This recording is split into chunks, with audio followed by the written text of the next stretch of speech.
O Bitcoin seria uma bolha? Na edição dessa semana, a revista britânica The Economist publicou um artigo intitulado What if the Bitcoin Bubble Burst? E se a bolha do Bitcoin estourar? E o subtítulo esse último frenesi seria a mania das tulipas, a corrida do ouro ou o boom.com, assim, o auge, o boom das empresas de internet no começo da década de 2000? Essa é a pergunta que o artigo faz. A verdade é que não é fácil identificar se o Bitcoin é ou não uma bolha, porque ao contrário de outros ativos como ações de empresas, como títulos de dívida, é possível fazer uma análise fundamentalista. Você projeta fluxo de caixa futuros, desconta, traz a valor presente, consegue fazer uma análise e verificar se o preço vigendo no mercado está desconectado do que seria um valor justo, um valor de acordo com os fundamentos da empresa. Então essa análise é mais factível de ser feita com outros ativos. Com o Bitcoin ou com outros ativos como o ouro e como moeda também, isso não é tão fácil. Então eu concedo que essa pergunta não é uma simples pergunta de ser respondida. E quando a gente olha o Bitcoin, ele já teve, digamos, diversos picos de preço na sua história e que colapsaram, ou momentos de bolha. Quando começou o Bitcoin, a gente sabe que lá em 2009 não tinha preço. Então o primeiro registro de preço é aquela famosa compra de 2 pizzas por 10 mil Bitcoins em maio de 2010. Isso equivale a 25 milhões de dólares a preço de hoje. Então, naquela época, Bitcoin era uma fração, ou centavos, frações de centavos de dólar comprariam um Bitcoin. Aí, em 2011, conseguiu atingir a paridade de $1 para um Bitcoin. E ainda em 2011, em junho daquele ano, chegou a $30 e o preço despencou para abaixo de $5 e ficou durante um bom tempo e só foi atingir novamente $30 lá em comecinho de 2013, quando novamente teve mais uma bolha, um pico de preço, passou de $260 e caiu de volta para 60. E aí no fim de 2013 chegou em $1.100, então mais outra bolha, e aí despencou de novo, e durante todo o ano de 2014 o preço do Bitcoin foi caindo lentamente, desinflando essa bolha, e chegou perto de $100.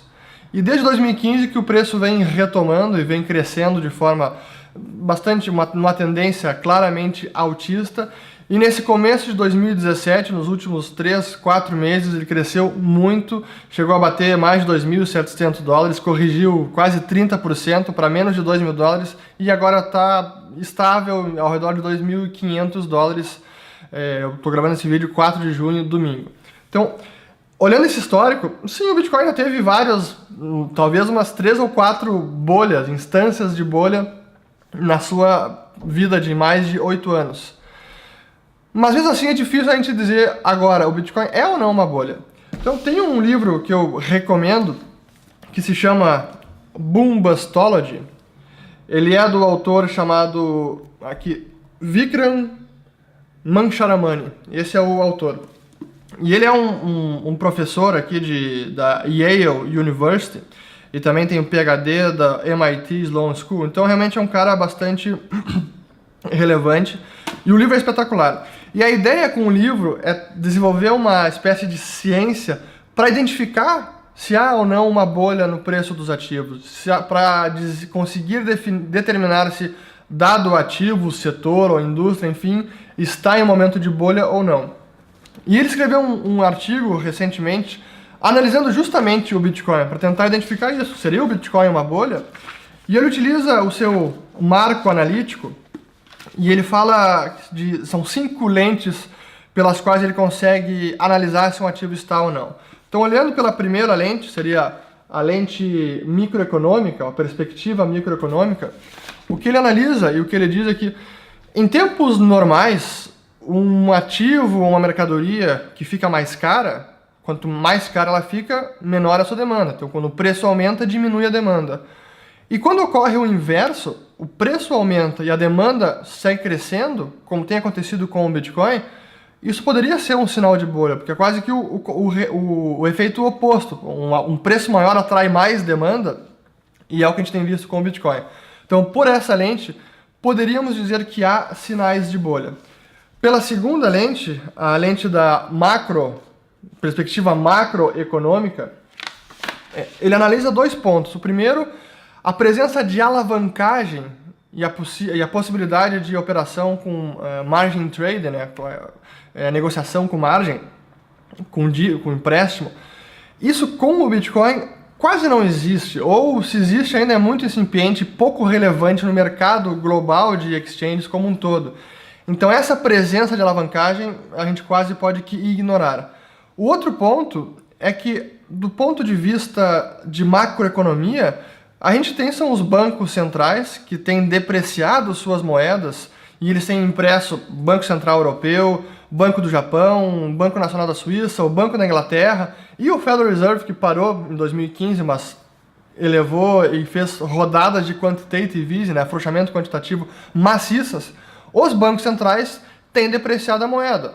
E um ativo como o Bitcoin, que é rígido por definição, é inelástica a sua oferta, acaba refletindo isso. Então, por essa perspectiva macroeconômica, o preço estaria justificado pelas políticas dos bancos centrais. Então, por essa ótica, pela lente macroeconômica, não haveria sinais de bolha. A terceira ótica é a ótica da psicologia. Então, aqui tem essa é a ótica da psicologia. E aqui, o que ele analisa é aquela ideia de que this time is different. Então, quando as pessoas começam a pensar que se trata de algo realmente novo, que nunca ocorreu antes, e que isso por si só justifica o preço de um ativo.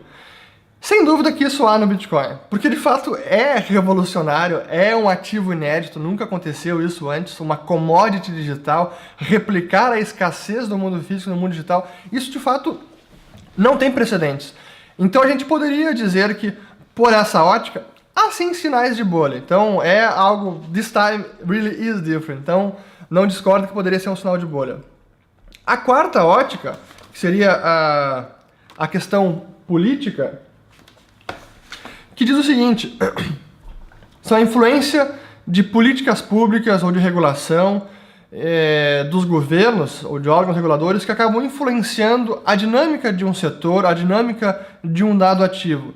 Isso ficou evidente na crise imobiliária, não apenas nos Estados Unidos, mas também na Espanha, na Irlanda, na Inglaterra, em diversos países, na Islândia, onde sim havia um componente de incentivo governamental que acaba distorcendo o setor e acaba influenciando no preço dos ativos. Então isso também pode sim significar e acabar gerando uma bolha num determinado ativo, num determinado setor. Isso no Bitcoin a gente não tem.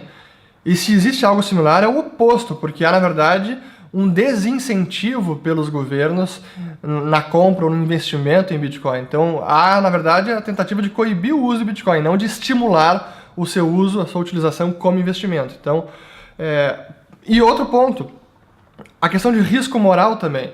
No Bitcoin não há o risco moral como houve nos Estados Unidos, em que os agentes, especialmente bancos, puderam se beneficiar da presença do Fed, que socorreu diversas instituições financeiras da falência.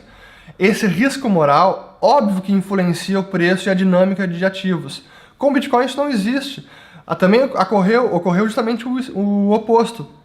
Quando teve a quebra, a falência da Mt. Gox, né, a maior exchange na época, que ficava no Japão, a Mt. Gox, em 2014, não houve nenhum socorro à Mt. Gox. Nada disso houve. Quem tinha dinheiro lá acabou perdendo e se danou. Então essa presença de risco moral não existe no Bitcoin. E a última ótica, então aliás, a perspectiva de política, não há sinais de bolha. E a última lente, a última análise que ele faz, é a análise de epidemiologia ou emergência. E o que significa essa ótica? É tentar entender e identificar a proporção da população ou universo potencial de compradores que estão investindo num determinado ativo, para ver o quão infectada está a população e ver se realmente há sinais de bolha. E isso a gente recorre novamente às crises imobiliárias, porque isso aconteceu, de fato, nesses países em que houve um boom e um estouro dessas bolhas, em que quase todo mundo investia em ativos como imóveis, se alavancava comprando casas, refinanciando hipotecas e comprando mais de uma casa. E isso era quase que assunto corrente em qualquer lugar. Entrava no táxi, falava sobre investimento em imóveis, vai no barbeiro, no restaurante, enfim, conversa de elevador. Esse sim pode ser um sinal também de bolha. Isso é muito ilustrativo No caso da crise imobiliária americana, como foi muito bem utilizado no filme A Grande Aposta, The Big Short, pelo então investidor chamado Steve Eisman, que ele foi interpretado pelo Steve Carell. No filme se chama Mark Baum. E que ele justamente utiliza essa ótica para identificar se aquele boom imobiliário era ou não uma bolha. What do you mean all your loans? We're talking about 2 loans on one house, right? I have 5 houses and a condo. Hey, there's a bubble. Se aplicarmos essa lente de epidemiologia e emergência no caso do Bitcoin, a verdade é que o mercado ainda é muito pequeno. Por qualquer métrica que se pegue, por exemplo, a que mais se fala é a de market cap, o total de Bitcoins em circulação, 16 milhões e mais de 300 mil Bitcoins que já foram criados, multiplicado pelo preço de mercado, dá um valuation de mais de 40 bilhões. Por essa ótica, o total do mercado ainda é muito pequeno. O volume de ouro, o mercado total de ouro, o valor do mercado total de ouro, ronda na casa de 7 trilhões. Então o Bitcoin é um grão de areia nesse deserto do mercado financeiro como um todo. E além disso, é claro que se a gente olhar nas últimas semanas especialmente, o interesse cresceu bastante. Olhando o Google Trends, tanto no mundo como um todo, a busca pelo termo Bitcoin cresceu muito nos últimos meses, então está batendo recordes, e no Brasil também, está no patamar mais alto pelo Google Trends. Então sim, teve um grande interesse, mas ainda assim são pouquíssimas pessoas que investem em Bitcoin. Então, por essa lente, a lente da epidemiologia e emergência, poderíamos dizer que não há sinais fortes de bolha. E o Vikram Mancharamani, o autor do livro Boom Bustology, ele conclui nesse artigo, então, que nesse momento, por essa análise, por esse marco analítico, não seria possível taxar o Bitcoin de bolha. Não seria correto dizer que sim, o Bitcoin é uma bolha. É claro que isso pode mudar no futuro, mas nesse momento ainda não há sinais claros de bolha no Bitcoin. E outra coisa, ser ou não uma bolha não significa o fim da tecnologia, pode significar apenas uma correção de preço, como já ocorreu em diversas instâncias na história do Bitcoin, como eu falei no começo do vídeo. Então, isso não necessariamente significa o fim e o colapso do Bitcoin. Mas aqui eu faço uma digressão sobre a demanda do Bitcoin. Pelo seguinte, um dos motivos que levam as pessoas e analistas a taxar o Bitcoin como bolha é porque as pessoas, segundo a crítica deles, as pessoas estão apenas especulando com Bitcoin, tradando Bitcoin, e ninguém quer, na verdade, ficar e entesourar Bitcoin. O que eles querem é apenas trocar por reais. Então é pura especulação. Na verdade, não. Já há uma demanda genuína por Bitcoin e há pessoas que realmente querem e estão dispostas a entesourar Bitcoin. Então não é apenas para trocar por reais. Então isso já ocorre, essa demanda já ocorre porque há utilidades presentes hoje, redução nos custos de transação e uma boa liquidez. Então, essa demanda cresce porque as pessoas que estão comprando Bitcoin começam a confiar mais nesse ativo, nessa moeda, e a confiar que outras pessoas também vão aceitar no futuro. E se essas outras pessoas também confiarem e passarem a acreditar que outras pessoas vão utilizar Bitcoin e aceitar Bitcoin no futuro, é quase como uma profecia autorrealizável. E é justamente esse traço, essa característica que faz com que os analistas e críticos se perguntem e taxem o Bitcoin de bolha. Porque eles imaginam que em algum momento essa demanda vai cessar. Esse é o argumento deles. Mas eu pergunto, e se isso não for verdade? E se as pessoas realmente seguirem demandando Bitcoin, confiando nessa moeda, e essa demanda jamais vai cessar? E se isso realmente acontecer? Então, isso acaba refletindo no preço. Isso vai refletir no preço, sim, do Bitcoin.